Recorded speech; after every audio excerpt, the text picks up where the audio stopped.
What's up, folks? Back with another reaction, back with some more J-drama music. This time, we're going to listen to the theme piece. It's essentially score, and it's about a minute and a half long the way it's rendered here.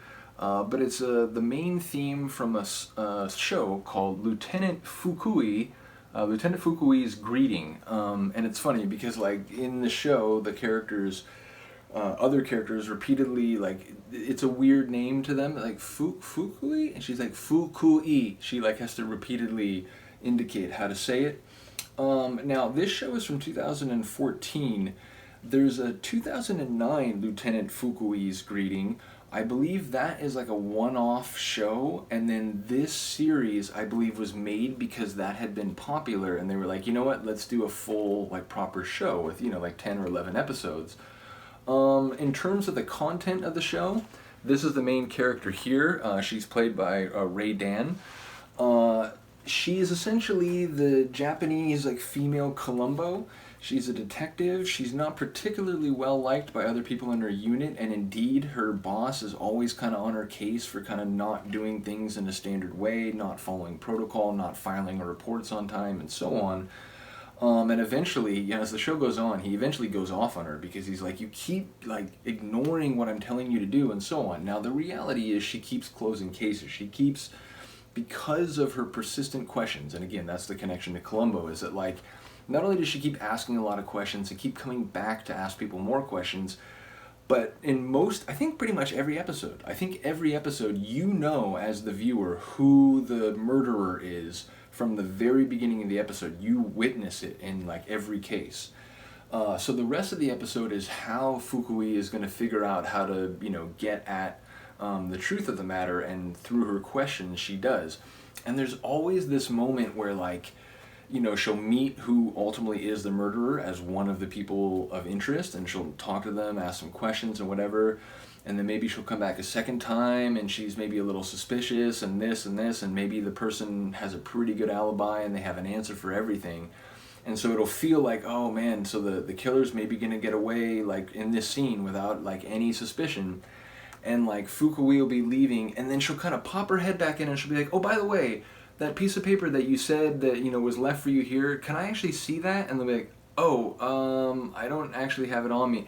Like, she'll always come back and ask one more question that begins to unravel the alibi and the defense of the person who we as the viewer know is guilty. So it's an interesting detective show in that it's not about you, the audience member, trying to figure out from a number of potential suspects who's guilty. You know who's guilty the whole time. And it's a question of how, through her questions and through her quirky, unusual way of approaching cases, that she solves them. So the tune we're going to hear is played in the opening credits, it's the ending credits, that's right. The opening credits are, like, the way the show's presented, it doesn't really do that. And in fact, every episode of the show starts with a historical anecdote, which conceptually, or even, like, through direct association, becomes relevant in the show. Like, it'll start about, a story about, like, Charles Lindbergh or something, and then, like, over the course of the episode, somehow that historical event will be relevant to what happens, even if it's just through, like, analogy.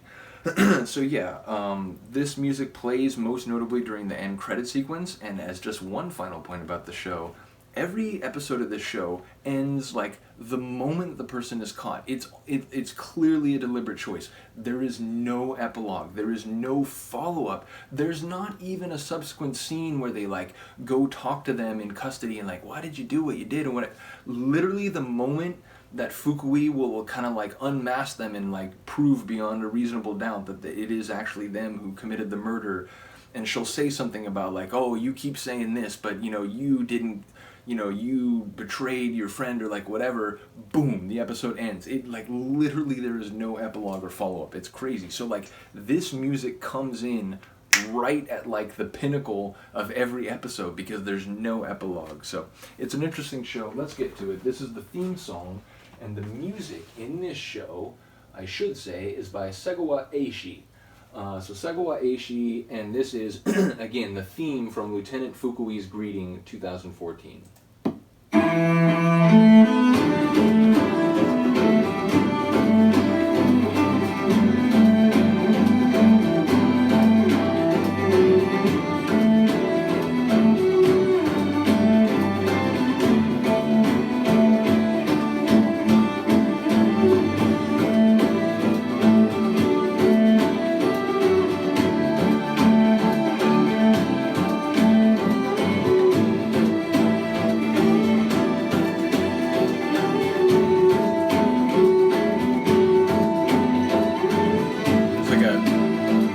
tempo up there.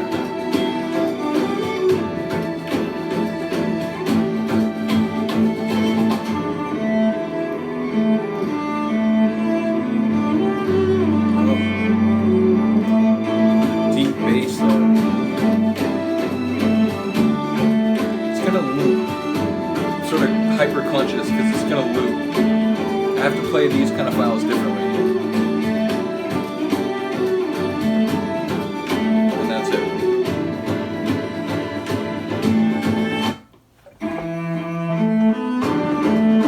So yeah, again, it's you know, very like, maybe not like fully orchestral, but it sounds more like an instrumental like ensemble, you know, maybe with strings, a couple woodwinds and so on, maybe like chamber music, I guess is the term I'm searching for.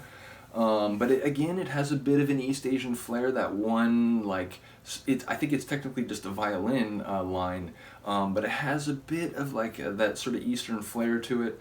And yeah, like I said, it's a memorable tune to me because like every time you hear it, your brain has like just seen everything in the episode culminate, and then right at that moment, boom, roll credits.